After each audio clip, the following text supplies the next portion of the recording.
Hi everybody, it's me, Bree from Evermore Reads, and welcome back to my booktube. Now, I'm in the same clothing, I'm in the same position because this is a continuation of the most disappointing reads that I have of 2023. Now, I didn't realize I would have so much to say, and I didn't realize that this video would end up running so long, and so I decided to split it into two parts. So the first video that you would have just watched are the 4 books that disappointed me, but I still relatively like them. Okay, now these next 4 books are the books that disappointed me and invoked my ire. Okay, I almost ruled the day that I began reading these books. Now again, I didn't hate them. I lied. I hated some of these. Let's backtrack. Some of these I hated, and I was angry reading them.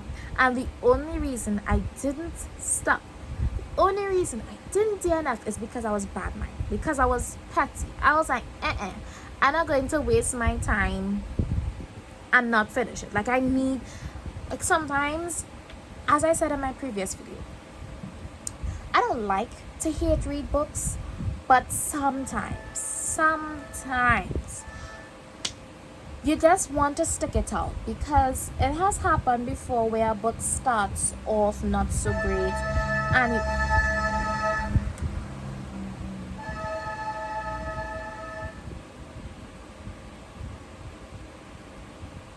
life in Trinidad, that was a gas fan.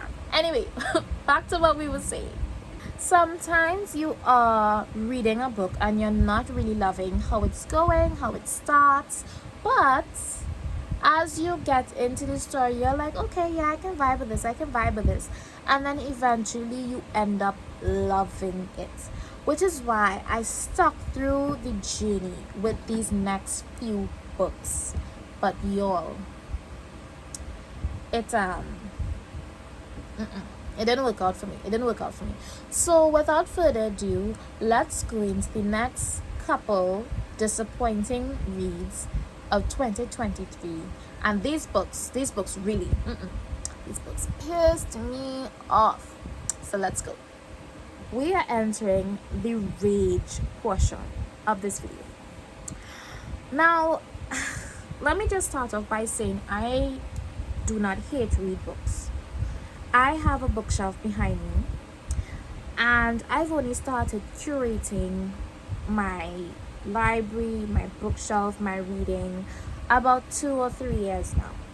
And so for me to purchase a book and have it on my shelf, I want to be sure that I would like it enough to keep it. I like to, well, not always. Since I joined the book community, I'm not as discerning as I used to be, because I like to own a lot of books, consumerism and all of that. But I'm very intentional about the books that I own. And as a West Indian person, as a Caribbean person, as a Trinidadian person, part of that intentionality is having read Caribbean books, books for Caribbean people, by Caribbean people, centering Caribbean voices and experiences. And it is so gratifying where West Indian reads and West Indian books hit the nail on the head. They do everything for me. They make me happy. I'm like, yes, give us more. But it is so disappointing, so upsetting, and so infuriating when that doesn't happen. And unfortunately, the next book that really disappointed me, as a matter of fact, this book pissed me off, is a Read Caribbean book by a Trinidadian author set in Trinidad. Now, let me preface this. A lot of people like this book. A lot of people like this story. They really appreciate it. And this is no disrespect to them. This is no disrespect to the author. This is my personal opinion and my personal experience of this book. Nothing else. Okay? So don't get upset with me, please. Okay. That book is Love After Love by Ingrid Pisoy. So, for those of you who don't know about Love After Love or what it's about, it is set in the beautiful island of Trinidad and Tobago. where I am. And it is centering, gosh, guys, I give me a moment. I just never like remember the name of characters. Betty Solo and Mr. Cheetah. See, you see, okay. Betty Solo and Mr. Cheetah. Betty is a woman who, after living with an abusive husband, becomes a single parent, and she takes in this guy, a man, a stranger, named Mr. Cheetah as like a tenant. Although he lives in like the same space as they do, he's renting a room basically in their home. And as time passes, they kind of become this pastiche of a family. Solo is Betty's young son. And so, as Solo, okay, let me backtrack. We follow Betty, Solo, and Mr. Cheetah, and we have chapters from their three perspectives throughout the book as they each interact with daily living, go through challenges in their lives, and so on and so forth, right? Changes. Simple enough, right? I wanted to love this. The representation of Trinidad and Indo-Trinidadian culture in this is beautiful. I think we need more Indo-Trinidadian representation. We have a number of Afro-Trinidadian writers and novels and narratives, but like any modern zeitgeist of things, we don't have enough Indo-Trinidadian representation. And so reading this was a breath of fresh air. However, as a trigger warning, this book starts, middles, and ends with trauma. I don't want to spoil this book, but if you know, you know.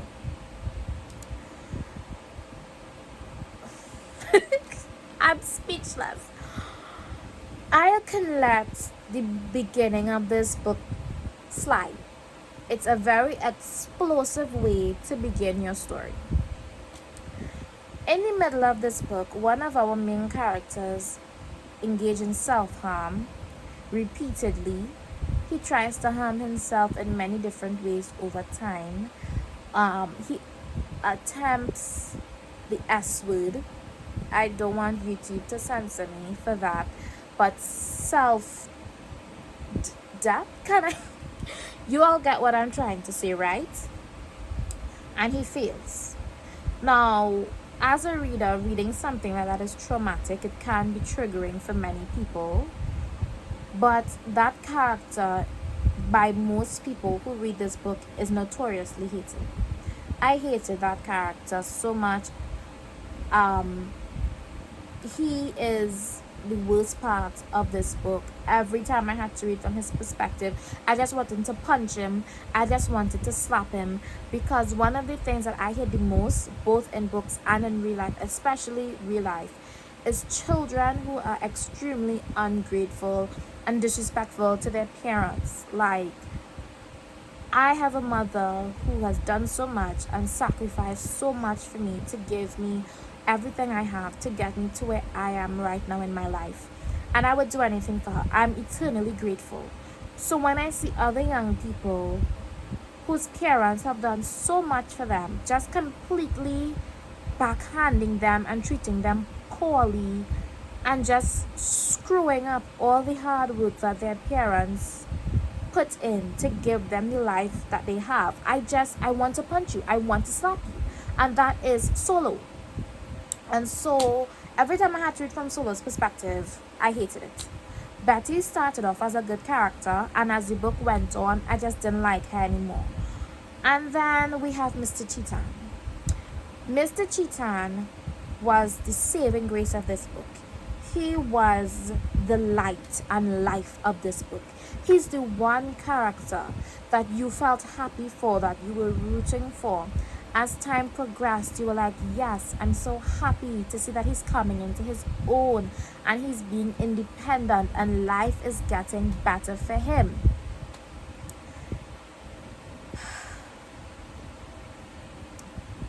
Justice for Mr. Cheatham. I'm so angry even thinking about what happened to Mr. Cheatham that I can't even express my full anger about the direction that this book went in. This book ended in an unspeakable tragedy that unfortunately is very real. It is a reality of what has happened and what happens in the Caribbean to people like Mr. Cheatham. And I felt like instead of handling that, first of all, I didn't think that should have happened. It didn't have to happen. But regardless, if that's the direction the author wanted to go in, I just didn't like the fact that Mr. Cheatham, what happened to him was what brought Betty and Solo back together. I just felt like the story felt flat after that whole situation with Mr. Cheatham. I'm baffled by it. And again, the writing in this, beautiful. Representation of Trinidad and Tobago and East Indian culture, beautiful. But the events of this book, it's too tragic. It is way too tragic. And for me, those are the things that I remember the most about this book. The things that happen in between the three major traumatic events that start, end, and make up the middle of this book, I don't remember. And I could appreciate a book that discusses trauma and traumatic themes and incidences with care and compassion. But I just can't with this book. So despite the fact that I really was pissed off and disappointed with this book, I would still give it 3 stars because I do think it's important. But definitely look at the trigger warnings. And I don't know what else to say about this book, so I'm just gonna move on to the next one. Love After Love by Ingrid Persaud. From the first book of this second video at the end of my other one, that was Love After Love by Ingrid Persaud. That was the first book, so you would see it before this clip, but this is the first book that I'm about to pull up of my second filming session, and that is A Court of Silver Flames by Sarah J. Maas.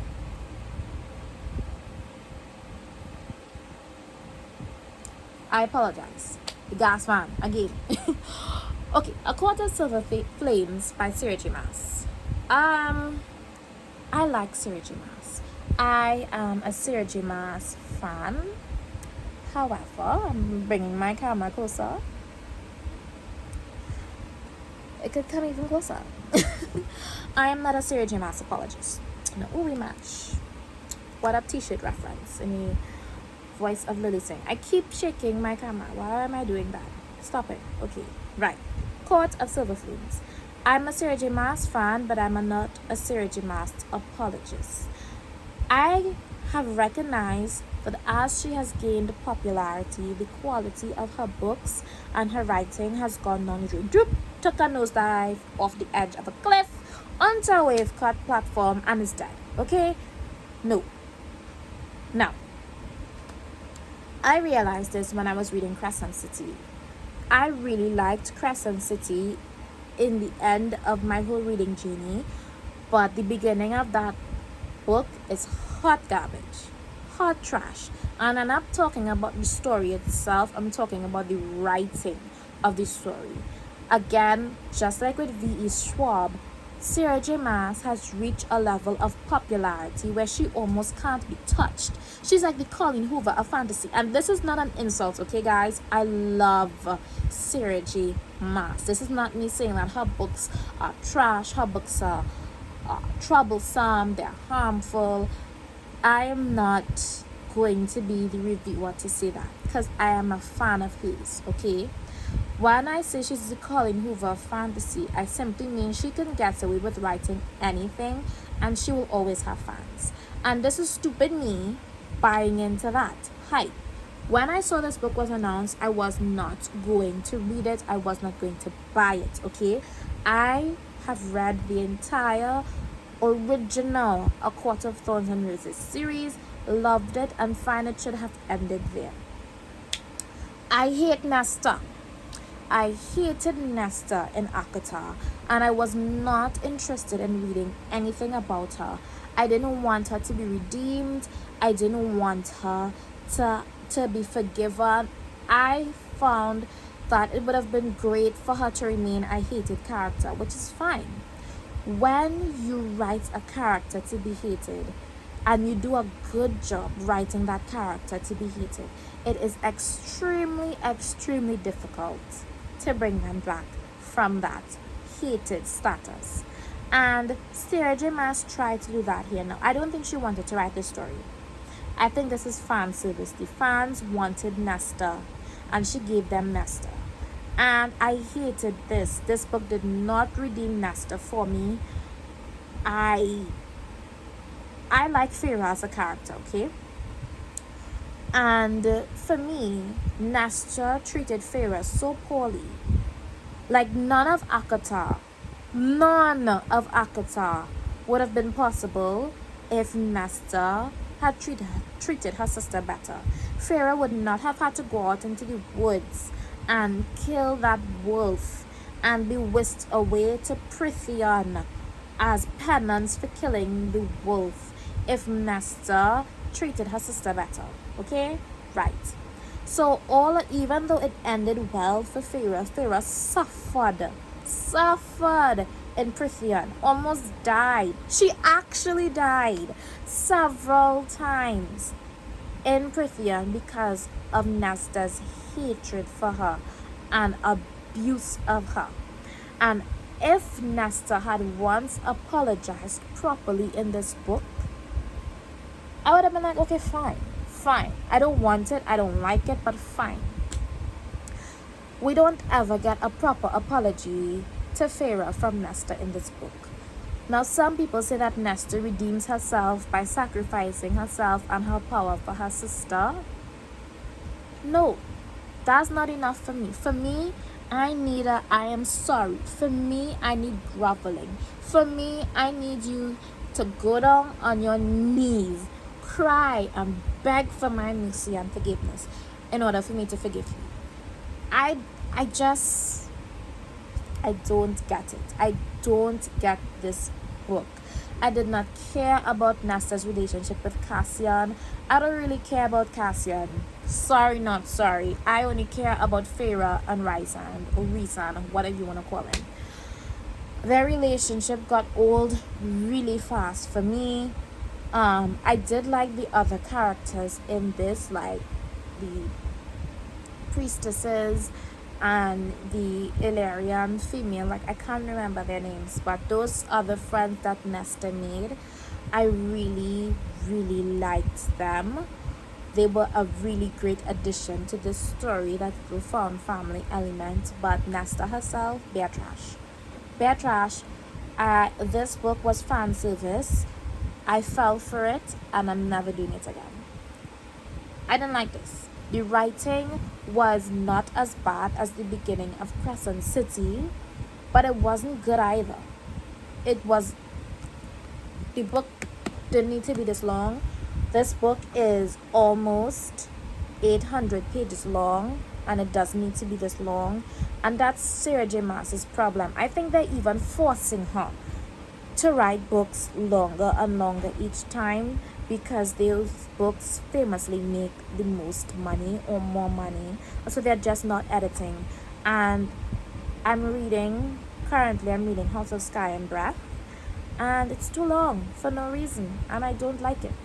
And so A Court of Silver Flames does nothing to the original A Court of Thorns and Roses world, A Court of Thorns and Roses universe. This book should not have been written. If this book did not exist, Sarah J. Maas would still like nothing. The world is not better because this book exists. It's probably just a little bit worse. Yeah, hated this. A Court of Silver Flames by Sarah J. Maas. Next book on this list is a TikTok favorite. Now, I didn't know it was a TikTok favorite because I am not on TikTok. I am not on BookTok.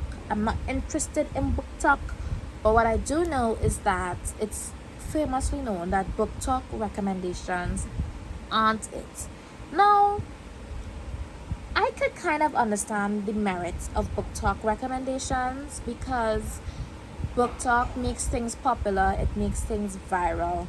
And so it's really good for people who are not seasoned readers or are not accustomed to reading, or people who are now getting back into reading. It's good for allowing them to dip their toes back into that world. But for us girlies who read an enormous amount, BookTok recommendations are usually very disappointing. And unfortunately, I didn't realize this next book was a BookTok recommendation. And if I knew it was, I would not have picked it up. And that is To Kill a Kingdom by Alexandra Christou. Now, I saw one review of this on Bookstagram and I was like, I have to have it. I had to have it. And I had just seen Disney live action Little Mermaid. And I was in my mermaid fantasy era and I was like, just give me mermaid, give me siren. I'm not gonna spend too much time on this, but I hated this book. I did not like the main female character. Did not like the main male character. Nothing about this book worked for me. The chemistry between them didn't build up. There was no angst. There was no graduating in intensity. It wasn't enemies to lovers, where basically one day they were enemies and the next day they were lovers. The reason why they were enemies makes perfect sense because he's a human boy and she's a siren girl, and they are primed to kill and hate each other. Basically, he's a siren hunter and she's a prince killer and he's a prince, so they have to hate each other. They are on a quest to kill each other. They are actively looking for each other to kill each other. The only reason that he doesn't kill her on sight is because he doesn't know who she really is, and the only reason she doesn't kill him on sight is because she has bigger ambitions, and to achieve her goals, she needs to keep him alive a little longer. I read a lot of fantasy, and in order for a fantasy to work, the fantasy foundation is the world building. The world building in this is so piss poor that I don't remember anything about it. It tries to be convoluted in the way that Crescent City and ACOTAR is convoluted, but it doesn't make sense. This book is small. It is just over 300 pages. If you want to build up a good fantasy, you need to set a good foundation for your world. And this does not have a good foundation. They are going on this quest to look for some stone, some key, some item. It's a quest story. And I don't know where they're going. I don't know why. Like, there are so many questions in your mind as the reader. And while you're reading it, you feel okay being lost and confused and living in the unknown, because part of the joy of reading is figuring things out as you go along. And even in the end, you're like, why did we do any of this? What was the point? Like, okay, for her to become queen, sure, but like, I don't care. I did not care about the plot of this. And because I didn't like any of the main characters, they had no personality. There was nothing endearing about them. I didn't care about them either. So if I don't care about her and I don't care about him, how am I supposed to care about their relationship and their romance? I don't. And I don't care about the actual plot of the story either, because it makes no sense. It has not been properly explained. And then we are supposed to have this kind of found family element aboard the prince's ship. And so we have these other characters and they have witty banter and it's like ha ha ha. No, I wasn't laughing. It wasn't funny. It wasn't interesting. It was annoying. and I just wanted to skip over those parts because I was like, can we like replace all of this witty banter with some actual explanation about what is going on and why are we doing what we are doing? And then on top of that, the last quarter of this book is a fight scene. We have a fight scene that lasts at least 5 chapters. It is so long and so complicated, so drawn out and so convoluted that it's like, when you're watching TV and you kind of space out, you zone out, or worse yet, when you're driving. For those of you who drive, you're driving and you're supposed to be concentrating, but then you realize that you're on autopilot and you're just like, but you're not really like actively driving, you're just doing it automatically. I was on autopilot reading those fight scenes in the end, head empty, eyes just moving. I was mechanically reading because I just wanted to finish this book. I deeply did not care at all about anything that happens in this book. And what's worse yet, is that in the end, our siren, our mermaid, turns into an octopus. I'm sorry, what?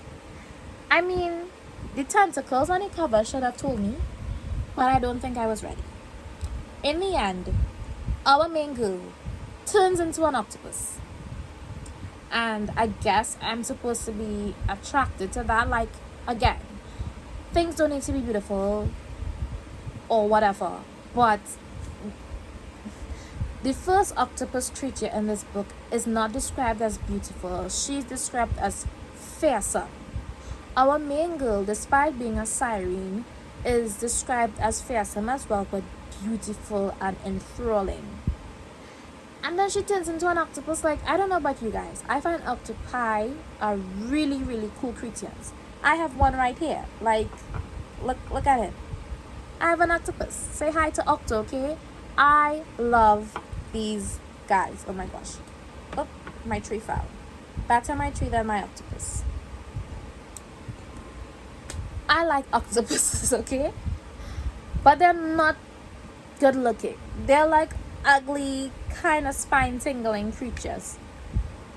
So am I supposed to find this octopus creature engaging, riveting, like, oh, congratulations, you turned into an octopus? No. I'm gonna shut up about this book now, because the more I talk about it is the more I feel to fling it across the room. But I don't recommend this. I don't even know who this book is for. I know. If you've never read a fantasy before, you've never ever read a fantasy before, and you are interested in a fantasy with a romance subplot, sure. Be my guest. If you're familiar with fantasy stories and you've read several of them before, skip this. You're going to be disappointed. On to the next book. Okay, so we are at the final book of this video, of this series, where I talk about the most disappointing reads of the first part of 2023. And this book made me the most upset because I had such high hopes for this book.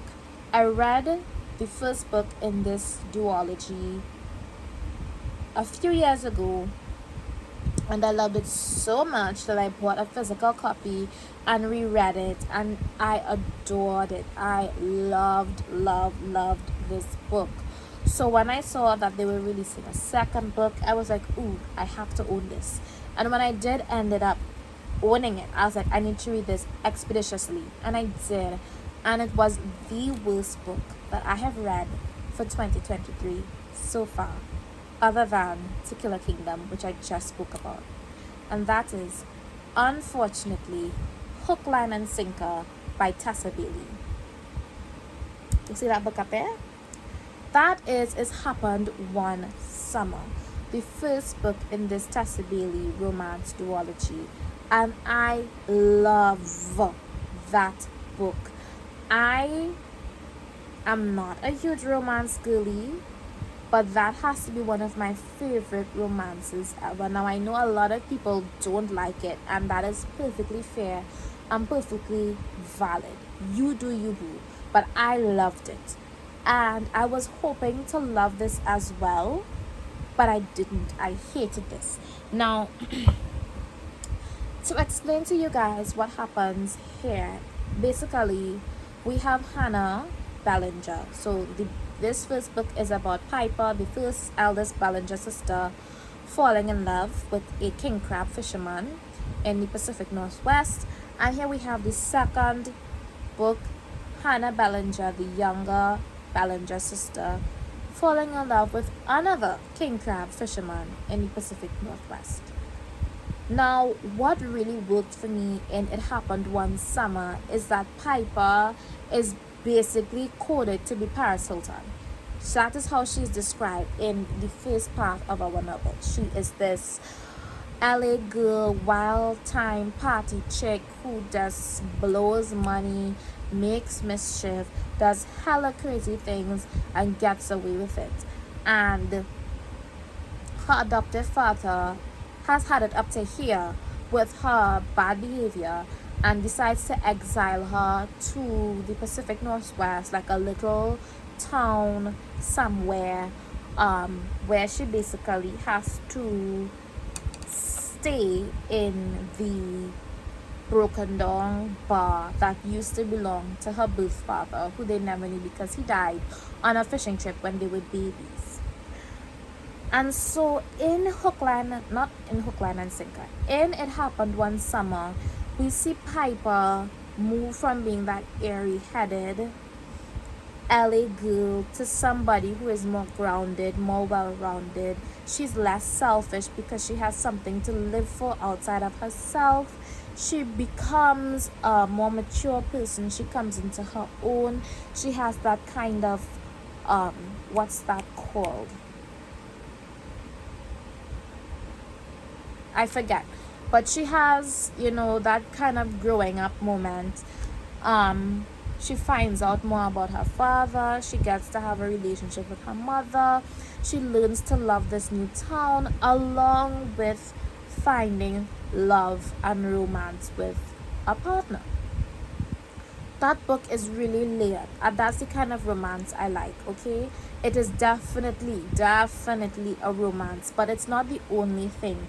There are layers to this story, and so I was hoping to get the same thing here, and I can tell Tassie Bailey tried to accomplish that same layered feeling and effect with Hook, Line, and Sinker, but it didn't work. Hannah is I'm not like other girls' girl, okay? She's not as glamorous and hotshot as her sister. She's very shy unto herself and demure, and she likes music. She's a music girly. I'm sorry, I'm not making fun of people who are like Hannah, but in this book, it just comes off as pretentious. And it's funny because it is very clear in the writing that it's not supposed to be so pretentious, but it definitely is. And it didn't work. The relationship between she and what's his name? Fox. Fox. I hated their relationship. It had no foundation. Fox's whole thing is that he's a playboy, and he has been marked as being a playboy by all the adults in his life since he was a child, and he kind of became this self-fulfilling prophecy. And his big chip on his shoulder is that everybody thinks I'm a playboy and I can't have real serious relationships. Poor me, I'm a playboy. And it's like, I don't care now. The objectification of women is a serious thing that we always talk about. But men are also similarly objectified, and nobody talks about it.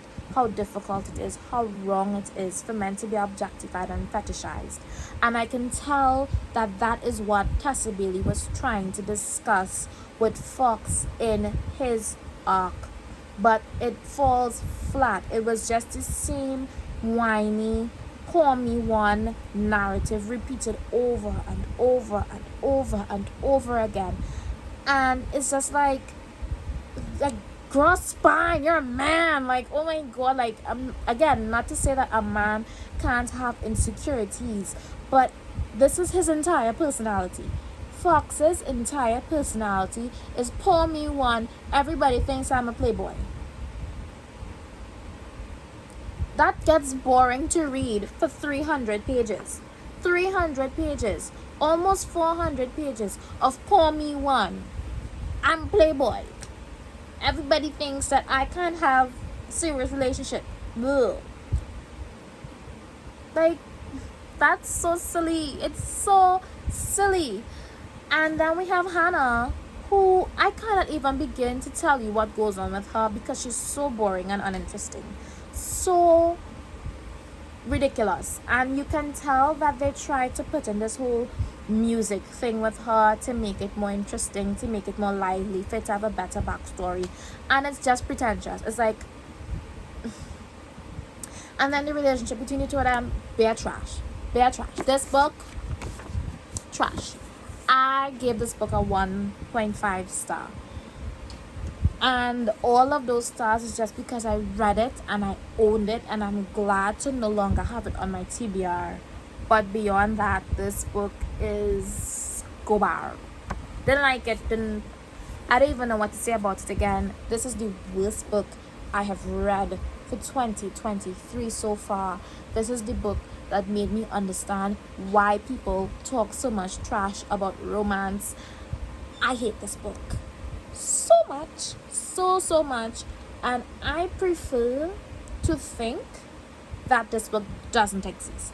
Just like with A Court of Silver Flames, just like with To Kill a Kingdom, I prefer to believe that this book was never written. I never read this.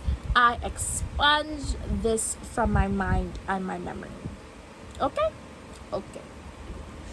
So friends, after all of that talking, all of that angst, and all of that anger, these are the 4 most disappointing books that I have read so far for 2023. In order, we have Love After Love by Ingrid Boussard, A Court of Silver Flames by Sarah J. Maas, To Kill a Kingdom by Alexandra Christo, and Hook, Line and Sinker by Tessa Bailey. Now, my opinion of these books are not the be-all and end-all. These are just my personal opinions and preferences. But tell me, I want to know, what did you think of these books? Did you like them? Did you not like them? Do you agree with me? Do you disagree with me? Let's chat down in the comments. And yeah, I'll see you guys in another video very soon.